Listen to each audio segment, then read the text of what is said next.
Fundamentalmente creo que llegué a la literatura por mi abuelo materno, que se llamaba Isa, es un nombre palestino. Y era un hermoso narrador oral, contaba cuentos y yo todavía tengo la imagen de la gesticulación, del movimiento de los ojos, de la boca. Luego en la escuela en mi época se encargaba de anestesiarte un poco, ¿no? Con todas esas cosas de sacar la idea principal, qué él quiso decir el autor, los datos biográficos, etcétera, etcétera, ¿no? Esas preguntas. Y bueno, yo destaco mucho a una profesora en tercer año de la secundaria, le decíamos la vieja Fontaine de Souto, habrá tenido 30 años, digo yo, 40, pero para nosotros era la vieja, como dicen los chicos. Y ella me acercó al mundo de la literatura del boom latinoamericano. Se animó a ir por el costado de la currícula, ¿no? Dar la currícula a lo formal, Puente Ovejuna, los Cantares del Mío Cid, que me gustaban mucho, Quijote, por supuesto, pero se fue por ahí y después nos convidaba lecturas de García Márquez, de Vargas Llosa, de Cortázar, así conocí, y ahí ya mi enamoramiento fue de entrega total. Para mí fue muy importante mi primario en un colegio de las Sierras, en un colegio de monjas que no era un colegio ni fino ni nada por el estilo, pero que nos dieron una base de educación que no las recibí en el secundario. En el secundario me las arreglé como pude, porque la escuela no respondió de la misma manera, a pesar que también era un colegio de monjas, pero con más méritos, digamos, le llamemos, sociales. Ese colegio de monjas y esas tardes con las maestras que nos ayudaban a hacer los deberes, que nos ayudaban a buscar en la biblioteca, que era una pequeña biblioteca en un aula, eso a mí me formó para todo lo que hice después de investigación histórica. Entonces, eso es lo importante, que haya una buena base, no que tiremos un montón de raíces y las dejemos, digamos, a flor de tierra, sino a lo mejor 2 raíces, 3 raíces, pero que sean fuertes. El chico a partir de eso construye, ¿entendés? Y el edificio se va haciendo cada vez más alto, para mí metafóricamente y más fuerte. Las historias y los relatos estuvieron siempre en mi vida, desde muy chica, casi no tengo recuerdos que no los incluyan. La literatura es otra cosa, es como un refinamiento de todo eso, en el sentido de que es algo más trabajado, más que exige un camino de selección, y eso fue llegando en la medida en que yo me fui haciendo más lectora, un poco o un mucho cuando era adolescente, y después ya definitivamente cuando era una adolescente un poco más grande, porque a los 17 años ingresé en la carrera de letras en la Universidad Nacional de Córdoba, y ahí, bueno, ya entré de lleno en esta pasión por una lectura ya que no incluyera cualquier tipo de texto, sino una selección de lo que se escribe en un país. Yo creo que esta es la gran discusión, si un escritor nace o se hace. Yo creo que uno nace con una mirada especial. El que escribe ve el mundo de una determinada manera. No solo que lo ve, sino que a través del lenguaje quiere transmitírselo a los demás. Me parece que esa es la esencia de ser escritor. Y escribí durante toda mi vida, pero a mí me da gracia cuando me dicen, ¿cuándo comenzó a escribir? A los 6 en la escuela. Pero creo que me dediqué profesionalmente ya cerca de los 50 años, porque a veces no se puede conjugar la pluma con el tenedor, con esto de que justamente el 23 de abril es el Día de los Derechos de Autor. No siempre podemos dar de comer a los hijos, o sea, combinar una vida cotidiana, una vida económica con la escritura. Tuve una suerte muy grande, que es que mi padrino de bautismo era uno de los grandes libreros de Córdoba. En aquel entonces tenía la librería más grande, que era la librería Morena. Entonces, desde muy chica, desde antes de saber leer y escribir y ir al colegio, yo ya tenía libros para dibujar, para pintar, o libros de cuentos que mis padres me leían de noche. Yo aprendí a leer antes de ir al colegio porque me llamaban mucho la atención, tanto los libros que había en mi casa como la cantidad de revistas que se recibían. Así que cuando empecé a ir al colegio de las monjas, ya sabía leer y escribir, no demasiado bien, pero sabía hacerlo. Mis padres siempre en casa hubo bibliotecas, y me acuerdo que ya estando en el secundario voy de visita a la casa de una de mis compañeras y volví y le dije, mamá, vos no sabes qué raro, no tienen biblioteca. Y siempre nos inculcaron mucho, y para mí realmente era fascinante. No me acuerdo si fue Stevenson que dijo que era que leer, sobre todo narrativa, era vivir muchas vidas, y yo creo que es así. Y por otro lado, eso me impulsó también a querer emular, escribir, y parecerme un poco esas historias o inventar yo historias como esas que yo leí, que me gustaban tanto. Me doy cuenta ahora de grande que fui escritora siempre, porque yo jugaba a hacer libros. Porque lo único divertido que leía realmente, porque en la escuela me daban esas cosas bobas, ¿viste? Esos libros que había antes que eran bastante muy cuidados, de esas cosas de protección sobre la infancia que parecía que no podías leer más allá de mi mamá me mima o algo así, ¿no? Y claro, yo entre sábado y sábado que iba a la casa de mi abuelo donde había libros de verdad, que a mí me gustaban, yo escribía mis propios libros y le doblaba los papelitos, los abrochaba, los ilustraba. Y también por ahí me extralimitaba cuando la profesora o la maestra me decía, en mi época se daban clase alusiva Día del Ahorro. Y había que escribir una composición, se llamaba en aquella época. Y bueno, yo me acuerdo que escribía cosas así, siempre dramáticas, y siempre era como que tenían esa cosa del nudo, la acción, el desenlace. Y una vez me costó que me la llamaran a mi mamá y le dijeron que la chica está media rara, porque había un personaje que había matado a no sé cuántos, y bueno, era una escuela religiosa, así que imagínate. Pero bueno, me doy cuenta que ahí ya era escritora, pero nunca lo asumí como tal. A mí hay algunas cosas que creo que me han marcado. Uno no sabe bien cómo es el tema de las marcas que la vida deja o que otros escritores dejan, o ciertos libros dejan, salvo cuando han pasado muchos años y uno mira hacia atrás y tal vez puede considerar cuáles han sido como los mojones.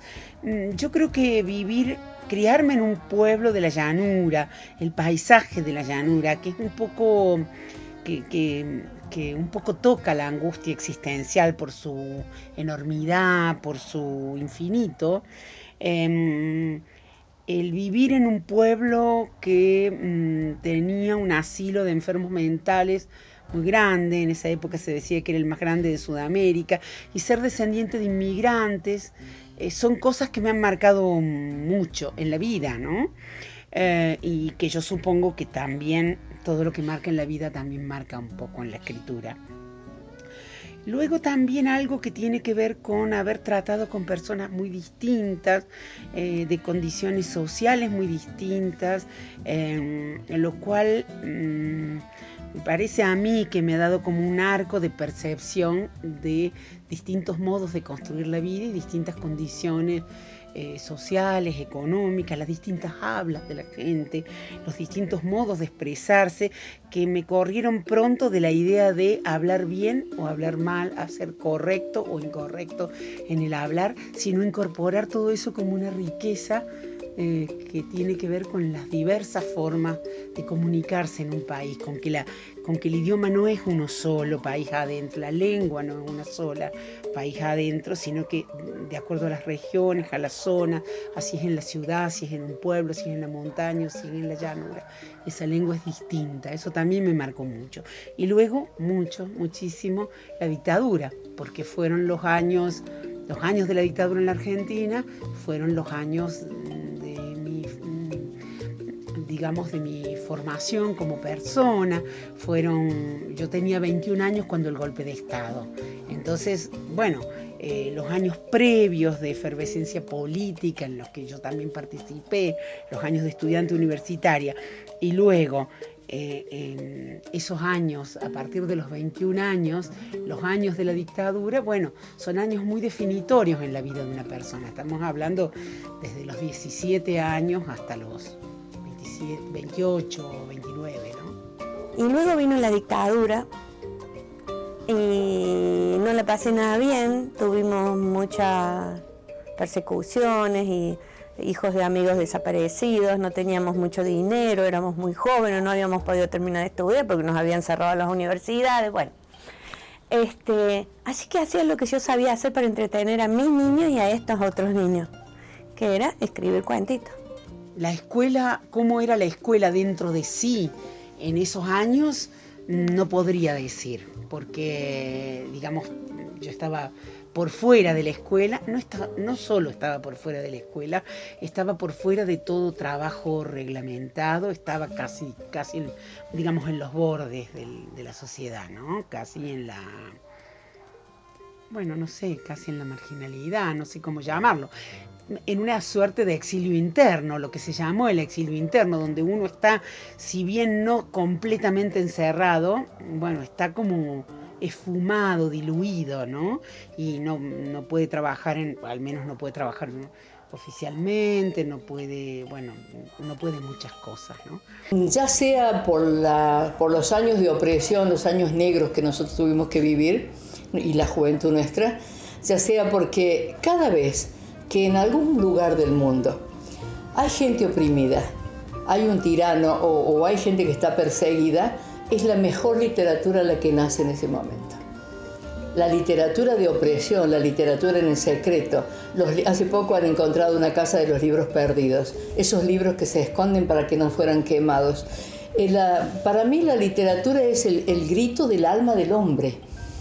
Es la huella. Yo no voy a estar, pero la huella que voy a dejar son mis libros. Yo empecé a escribir siendo muy jovencita, en la adolescencia, pero eso fue algo como un espacio mío de desahogo, de encuentro conmigo. No tenía que ver con un lugar de escritora. Eso llegó mucho después, cuando yo tenía casi 30 años, y recién a esa altura comencé a sentir la necesidad de que lo mío se ofreciera a los otros, que eso vendría a ser un escritor en realidad, ¿no? Y recién también después de los 25 empecé a imaginarme como posible ser un escritor. Y después ya vino una persona, una colega de una escuela, que empezaron con un proyecto editorial de hacer un librito de tela. A ver si lo tengo por acá, te lo muestro. A ver, yo lo tenía, pero es capaz que no lo tenga, ¿no? Sí, mira, este fue mi primer libro. ¿Ves? Y también vino como, me dice, dame uno de tus cuentos. Yo no escribo cuentos. ¿Viste? ¿Cómo? De afuera me iban a pedir un cuento a mí, yo no soy escritora. Pero sí, los que escribís con los chicos y los chicos se divierten y qué sé yo, qué sé cuál. Y así fue que publiqué mi primer libro, sin creer que era escritora. O sea, yo me fui construyendo como escritora, pero a partir de que me apasiona la literatura y que era muy lectora. Yo creo que hoy la realidad de la escuela es muy distinta, porque lo que sí empecé a conocer, es la escuela que dejó la dictadura. O sea, porque yo empecé a trabajar en el tema de literatura para niños y jóvenes y formé parte de un centro, la fundación de un centro que es CEDILIG, un centro especializado que existe en Córdoba, especializado en literatura para niños y jóvenes. Y a partir del año 84, y nuestra premisa en esos años era cómo hacer que la literatura llegara a la escuela, porque en los años de dictadura la literatura fue corrida también, por lo menos la literatura contemporánea, seguro, como un espacio de cuestionamiento que no era conveniente, ¿no es cierto? Porque eso es en realidad la literatura, un espacio de autocuestionamiento. Hoy la realidad de la escuela es muy distinta. Yo hoy sí conozco mucho, digamos, he ido a muchas escuelas de distintos lugares del país, y si bien hay muchas diferencias entre unas y otras, según los proyectos educativos, según dónde estén situadas, según la proximidad o la distancia con los centros más poblados, etcétera, etcétera, en estos años últimos ha habido un aporte muy grande de libros a las escuelas públicas. Entonces, bueno, esos 90 millones de ejemplares de libros que han llegado a las escuelas, más allá de que en algunos lugares pueda haber reclamos de que no han llegado las cajas, en el grueso de las escuelas, las que yo he visitado, las cajas estaban. Está bien que a veces, digamos, hay lugares donde los libros han estado y los docentes, no en todos los casos los docentes los han puesto en acción, pero en muchos lugares sí. Yo también observo un crecimiento muy notable del interés de los maestros y profesores en la literatura, en el trabajo con la literatura en la escuela, en los espacios de construcción de lectores. Bueno, son tareas sociales inmensas que llevan décadas, pero yo veo un crecimiento a medida que los años pasan. Y deseo fuertemente que las cosas que se consiguen, que se han conseguido, hayan sido provocadas por el signo político que fuere, se sostengan, se mantengan y se incrementen con otras nuevas cosas, con otros nuevos proyectos, de lo mucho que se necesita. Yo creo que hay un hilo entre la literatura y ahora, a los 40 años de la dictadura, y de esos años tan negros de nuestro país, la maravilla de saber que la literatura está más viva que nunca. Me parece que lo que estaría faltando es que en las escuelas se supiera exactamente la historia bien contada, de los dos lados, absolutamente bien contada, porque no solo en las novelas, los chicos que han nacido después del advenimiento de la democracia, les resulta como una película o como algo muy ajeno, y nada puede ser ajeno en una sociedad. O sea, no es que se cierra una puerta, termina la dictadura, empieza la democracia. Es un camino que sigue. Por lo tanto, tienen que saber de dónde venimos. Si nosotros nos situamos en un mundo y nos desligamos del mapa, como si fuéramos un lunar, no vamos a saber nunca qué nos pasa. Realmente es un mundo globalizado, y al que le toca al joven en este momento también. Es decir, tiene que saber que es parte de ese mundo y que muchas políticas que nos pasan, nosotros somos muy cíclicos. Vamos de la izquierda a la derecha, parece que nos queremos quedar en el centro, pero somos cíclicos, y el joven debe involucrarse en política. A mí la computadora y el internet, la búsqueda en internet, todo eso a mí me ha abierto un campo fantástico. He encontrado en internet textos antiguos de buenas escritoras del siglo XIX, que yo había leído varias cosas de ellas, pero ese texto no sabía y mirá que he leído, ¿no? Ese texto no sabía ni que existía. Entonces vos podés encontrar mucho, podés encontrar muy buenas críticas también. Lo único que tenés que saber, y que eso se debería enseñar, es cuáles son los sitios que realmente te van a decir, no hablemos de la verdad, te van a dar o sea, que son confiables. Me parece que la escuela tiene que, en algunas cosas, refundar lo importante que es la educación del pensamiento lateral, Y por el otro lado, entender que se acabaron los mensajes unívocos, ¿no? Panópticos, como le decía Foucault. Esta que yo digo y todos los demás van a decir lo mismo, porque ahora estamos atravesados precisamente por la información. A partir de la tecnología se pueden conquistar mundos impensados. Se ha democratizado muchísimo más el acercamiento a estos productos culturales y a estos nuevos modos de pensar.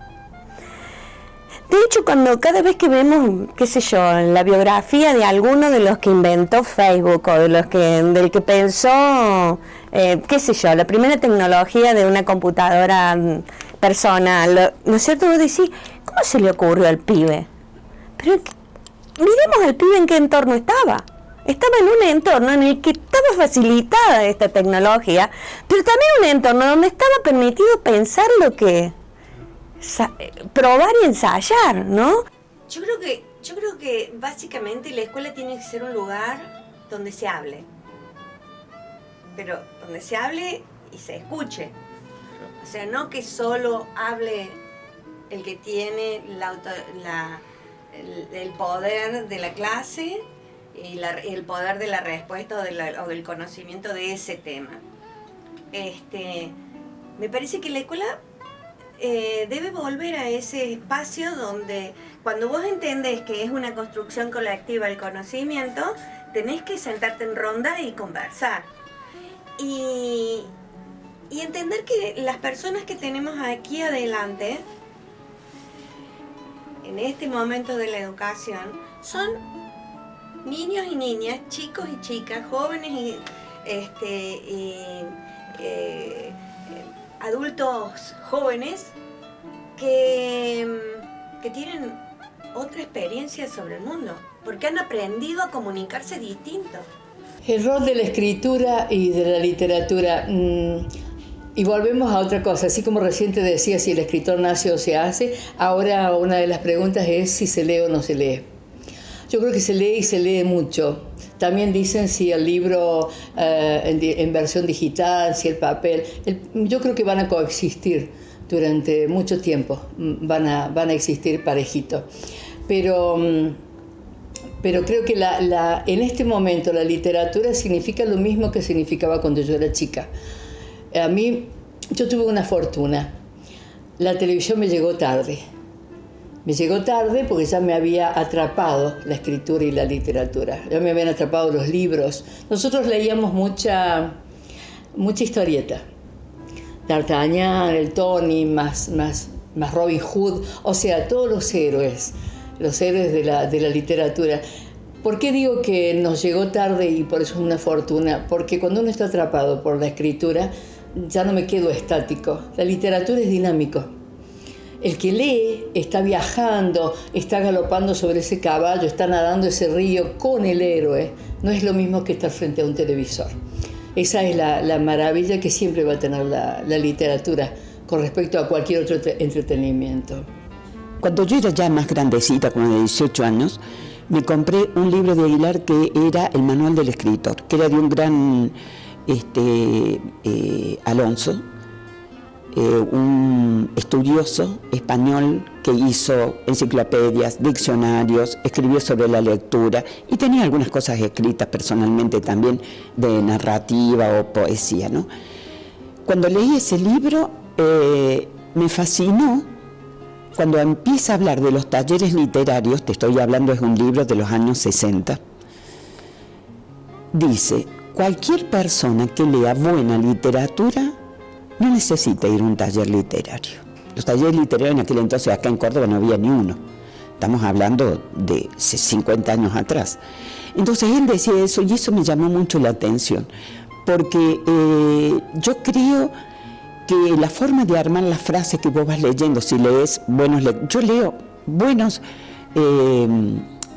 autores y no tan buenos también, porque la lectura me gusta y en todo caso un folletín me encanta y también lo voy a leer, pero la buena lectura te deja una forma ya mental de escribir, que después vos la adaptas a tu carácter, a tu personalidad. Me parece que un libro siempre me pareció que, está bien, la literatura es importante, pero quizá lo más importante es que al comienzo y al final de un libro hay una persona. Y entonces el libro es el encuentro, es de algún modo el encuentro entre dos subjetividades, el que escribe y el que lee. Lo interesante de la literatura es que uno puede tener ese abrazo con esa otra subjetividad, con alguien que a lo mejor vivió en otro siglo, en otro país, en otra lengua, ¿no? Entonces, o que pertenece a otra generación, etc. La literatura permite eso, encontrarse con un otro que en la realidad tal vez no sería posible de encontrar, ¿no? Y el libro, un buen libro, porque claro, hay de todo en los libros, no todo lo que está en el libro es literatura, de hecho, pero un buen libro, o en todo caso un libro que uno pudiera considerar literario, sería aquel, creo yo, capaz de interrogarnos, capaz de hacer que nosotros nos interroguemos a nosotros mismos acerca de algún aspecto de la vida, acerca de nosotros mismos o del contexto en el que vivimos o de la sociedad de la que formamos parte. Puede ser de modos muy sutiles ese cuestionamiento. Un espacio para la pregunta, ¿no? Un lugar donde aprender acerca de uno mismo. Porque, como vos bien decís, bueno, no se trata de la adquisición de ciertos conocimientos. Eso, bueno, uno va a aprender geografía en un libro de geografía, aprender historia en un libro de historia, y la literatura va a buscarse a uno mismo, a buscar algo cuando digo a uno mismo no es solamente en un sentido personal, sino algo de la condición humana. La literatura como tal es arte, es una de las disciplinas artísticas. Y el arte es esencialmente un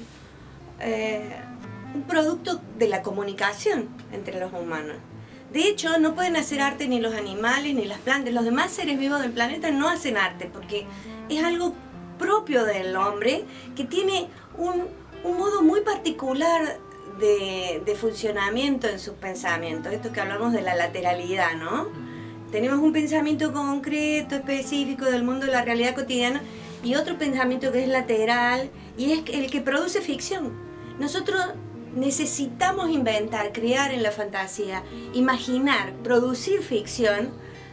Precisamente yo sostengo que, como muchos otros teóricos, que venimos dotados de este tipo de pensamiento precisamente para evolucionar. Es el pensamiento divergente, la lateralidad, la que nos permitió creer que era posible, tal vez, desde que la piedra rodara y fuera una rueda, hasta que las manos impresas en la cueva puedan dejar un mensaje a través de los siglos. Es muy grato saber, porque escribir es un juego que se completa cuando uno se encuentra con los ojos del lector. No hay manera de saber. Yo puedo decir qué lindo lo que escribí, uno se enamora de las palabras, uno necesita un corrector o otra mirada, porque si no, bueno, como que largaríamos los libros en crudo de tan enamorados que estamos con una idea.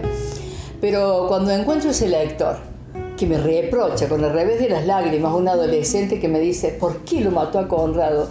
Y me hace cargo de la muerte de un personaje del cual esa jovencita se ha enamorado. Es decir, me pone realmente de verdugo. Es muy fuerte. Además, preguntas de adolescentes que me dicen cuántas veces se puede enamorar un ser humano, una mujer en la vida. Y yo tengo que ver los ojos de la maestra que me está mirando a ver qué voy a decir. Y yo digo muchas veces, porque es así, te puedes enamorar muchas veces o muchas veces de la misma persona con la cual pasas toda la vida. Eso, lo importante es la libertad con que lo haces. Para mí el lector es fundamental, solo que yo no escribo para un lector, yo escribo primero para mí. Nunca busco el mensaje o quiero dejar este testimonio. Uno escribe porque es tan extraño el esfuerzo, el efecto que eso tiene en el lector, que nos asombra. Hay veces que me dicen que hay un incesto, yo no puse nada ahí. O que hay un personaje enamorado de otro, yo no lo había puesto de esa forma. ¿Por qué se produce esto? Porque la persona que se acerca a un libro, se acerca con su realidad y responde a esas páginas con su realidad. Respondes con quién vos sos. Por eso es que se entiende de una u otra manera el libro, pero es mágico, siempre es mágico. Tengo muchas respuestas de los lectores. Tengo muchos lectores y tengo muchas respuestas de los lectores, pues son lectores, como diría, con una cierta fidelidad. Son lectores que pasan de libro a libro, que me siguen. Eso es algo muy de agradecer, porque bueno, a veces puede ser que un eventual lector se tope con un libro, lo lea y ahí termine la relación. Pero yo tengo mucha gente que me escribe luego, me cuenta los libros que ha leído, me relaciona un libro con otro y me dice cosas de los libros. Sí, algunas cosas yo las había visto y otras no, otras son cosas que aporta cada uno. Siempre me sorprendo con las lecturas. Y también me ha pasado mucho lectores que me escriben para contarme algo de sus propias vidas, algo que les ha despertado o provocado o evocado lo que escribí. Nunca he escrito pensando me voy a dirigir a tal público. Siempre he escrito lo que me gusta leer y escribir. Por supuesto que hay cosas superiores a lo que yo escribo que me encanta leer, pero dentro de mis posibilidades y dentro de lo que es la literatura, digamos, de entretenimiento y también un poco de historia. Yo tengo mucha gente mayor que me dice la única vez que entendí lo que fue la guerra civil entre unitarios y federales es a través de tus libros, porque yo me siento muy comprometida con la novela histórica. A mí me ha tocado, por suerte, ir mucho a los colegios. Yo empecé con El revés de las lágrimas, con este libro que les quiero comentar, que está una versión escolar. Con este libro, que salió finalista del Premio Planeta, en un determinado momento lo llevé mucho a escuelas rurales. Temía un poco porque tiene páginas eróticas, pero después me di cuenta que lo que una generación considera erótica, la otra no. Los chicos, los jóvenes de tercero, cuarto, quinto año, lo que querían era la aventura. Y los docentes, más que todo del sur, porque esta es la historia de una cautiva que llevan los indios ranqueles. Por lo tanto, los docentes se dieron cuenta que un joven o un estudiante, el alumno, podía aprender historia argentina o podría aprender sobre la conquista del desierto o sobre una etnia o sobre un diferente, como es el aborigen, pero enancado en la aventura.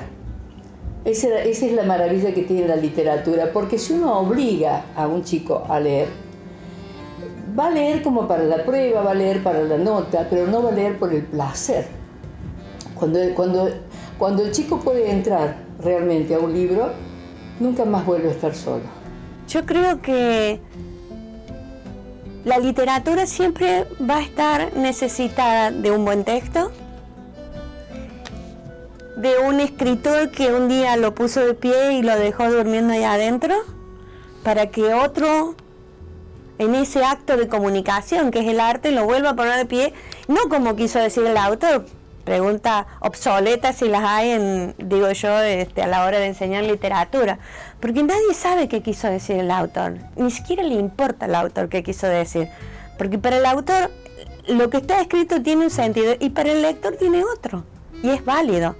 Vos sabés que yo creo que es imposible cuando escribes dejar atrás todo lo de uno, porque es muy fuerte, es muy pesado el karma que tenemos, por cosas buenas o por cosas malas. Entonces eso, quiera que no, es como en una laguna que de pronto algo aflora y flota. Vos quizás no te des cuenta, pero en tu escritura, algo de lo tuyo, tu tragedia o tu alegría, algo flotó sobre, digamos, la tersura de lo que son las aguas de una laguna, ¿no? Yo creo que es imposible olvidarse totalmente de uno mismo para escribir.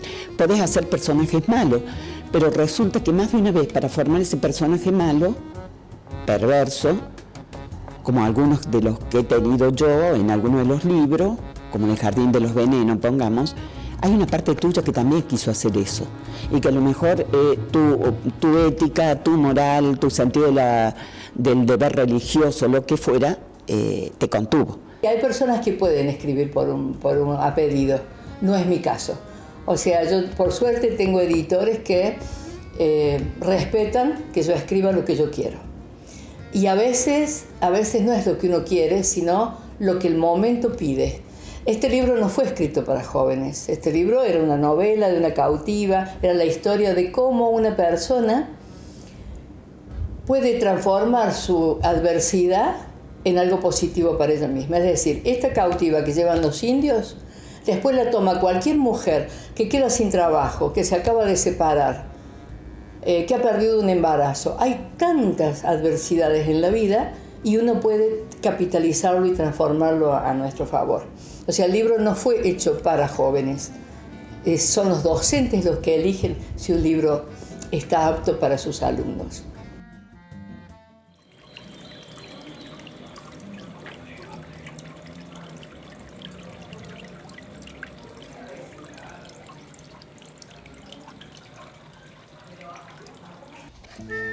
Sofía te contesta que sí, que hoy es domingo. Y domingo quiere decir para vos día de visitas. Mamá, mamita, repetís y lo repetís para que esa palabra te endulce la boca y para que esperar se te haga más fácil. Esperar a que sean las 3 implica moverte todo el tiempo. Para no ver, para no oír, para sentir que son ajenos los olores y el frío.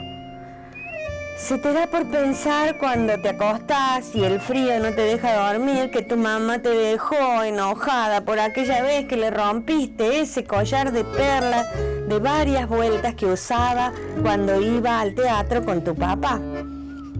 Tu mamá se puso como loca esa noche y te retaba. Sos una niña mala, Julia, muy mala. Seguramente no bastó que le besara las manos y le pidiera perdón, porque tu mamá te trajo a este lugar y te dejó al cuidado de la gorda Sofía. Después de dar 50 vueltas a la mesa del comedor, las contás cada vez que llegás a una mancha oscura y antigua, y de conseguir que todo a tu alrededor se quede en silencio, te acercás a la ventana chica con rejas que apenas te permite mirar hacia afuera. Y afuera está lindo. Lo sabés porque tocas el vidrio con la nariz y lo sentís tibio. Echás vapor por la boca y dibujás tu nombre. Y al lado de tu nombre un sol como el que brilla en alguna parte, lejos de tus ojos. No te pensarás quedar allí todo el día, dice Sofía. Falta mucho para las 3. ¿Mucho como cuánto? ¿Querés saber? Pero Sofía ya te arrastra hasta la sala donde las otras miran televisión. Le sacás la lengua, la maldecís hasta que te amenaza. Cuando venga, le cuento que te orinas. Y vos, que tenés vergüenza de que tu mamá se entere de que todavía mojás la cama, te sentás obediente. Y allí te quedás imaginando cosas terribles para Sofía, que se le deshaga ese peinado tan prolijito que le sobresale apenas debajo de la cofia, que pierda los anteojos. Vos también tenés cosas para contarle a tu mamá cuando venga. ¿Le vas a contar esta vez? Sí, le vas a contar que Sofía te roba los chocolates, que te da un chirlo cada vez que te encuentra mojada, que te obliga a comer la polenta grumosa y sin sal, que por las noches, cuando se apagan las luces y las estufas, te morís de frío y que cuando el frío se te mete en los huesos, tosés y te orinás y cantás hasta quedarte dormida.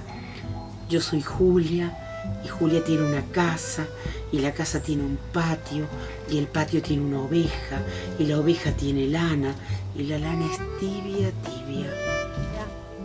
Pensás en el abrigo de piel que traerá tu mamá cuando venga y en su olor a perfume, porque hoy es domingo y los domingos ella huele a flores y ese olor se te queda prendido en las manos, en todo el cuerpo, cuando ya no está. Mamita huele lindo, te decís. ¿Y se lo decís a Sofía? No. Como todo en este lugar que huele a remedios, a orines, a polenta, también vas a contarle, y estás segura de que tu mamá se va a horrorizar, que don Amílcar anda siempre persiguiéndote, a vos y a las otras, y que cuando Sofía desaparece, se abre la bragueta y muestra su pito. Un pito que le cuelga chiquitito y triste, y que vos gritás, y que gritan las otras, y que Sofía llega y también grita, ¡viejo asqueroso! Comes un poco de polenta para que no te dejen sin postre. Te metes en la cama y fingís dormir la siesta. Cuando te levantás ya son las 3.